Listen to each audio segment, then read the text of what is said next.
Then the second center that we have is very important, which is called as the Swadhisthana.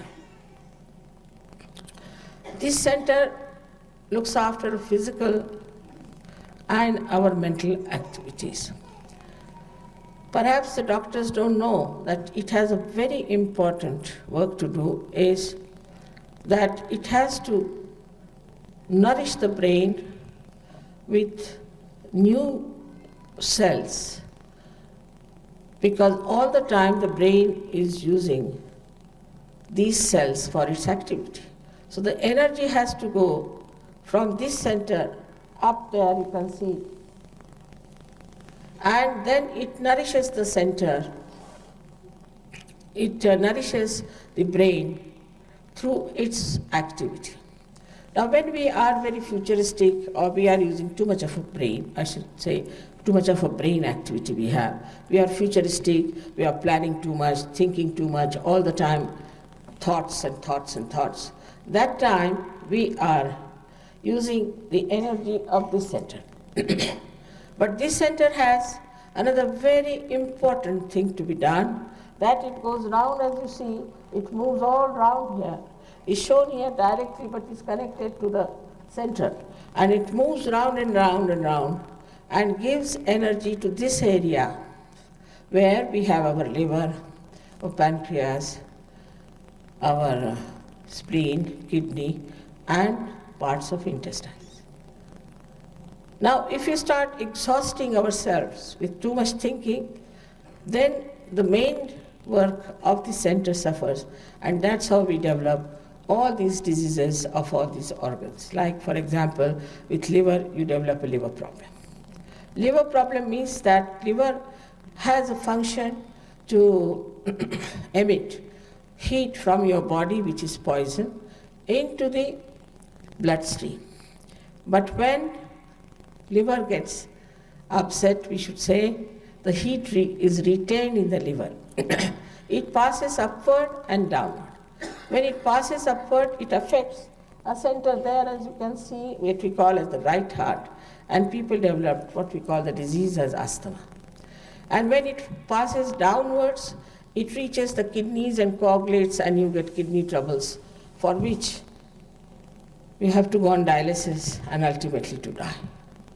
So this heat is created because our liver is out of care. At the same time, this heat can also pass if a person, say, at a very young age drinks and puts in too much of physical efforts and is all the time busy thinking. He might get a very fatal heart attack, because this heat can go towards his heart and just collapse it.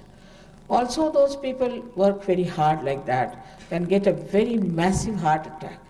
But the people who have other problems on the left-hand side are different types. They are the people who have lethargic organs. These organs do not work.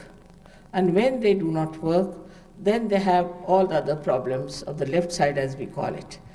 And this also causes another serious problem of psychosomatic troubles. Now, the essence of this center is that it is creativity. When the Kundalini nourishes the center, people become extremely creative. Now, you have seen these artists who are playing here. They were very simple, ordinary artists, but after coming to Sahaja Yoga, suddenly they have bloomed so much. The most surprising thing is that people, say even from Switzerland, who do not know a word of Sanskrit, who do not know a word of Hindi language, have composed poems, they have put them to tunes, and they sing as good as these people can sing. It's impossible to believe that even the English, who are so difficult to even pronounce a sentence in Hindi language, are now fluently speaking Sanskrit and talking all these things. Because of this creativity improves you. We have so many artists in India who came to Sahaja Yoga. I don't know if you know their names or not, like Amjad Ali, Jalota, so many of them. They got their realization, and after that, now today they are very well-known artists. Also the paintings. We have some Australian people who became quite good artists after coming to Sahaja Yoga. So it gives you an sense of aesthetics, and also it gives you the energy to express yourself.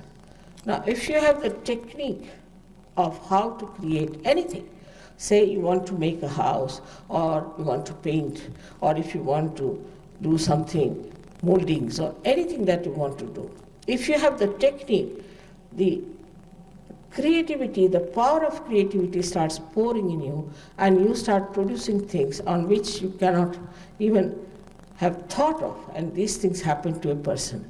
So a person can become extremely dynamic with this. But if with that you do not keep your Sahaja Yoga practice, means if you do not keep your connection with the divine, then the energy gets exhausted. That's why self-realization is very important for every artist, that he should get his connection with this all-pervading power, which is the combination of all the powers, so that he doesn't feel exhausted with it. Not only that, but all the time the source is flowing into him. Constantly it has to flow, and that's why you have to do little practice of Sahaja Yoga after getting your realization, as I told you yesterday, that now you don't stop at this point, you have to make the connection perfect. Without the connection, it may be that you may go down. So it's best is to keep your connection on and work it out, to give full respect to yourself, to your being. You are not an ordinary thing. You are not a chicken or something like that. You are a human being. And the beauty that is within you is to be discovered, is to be nourished, and to be proud of. It is such a great thing you have within yourself, the powers, which I'll tell you one by one.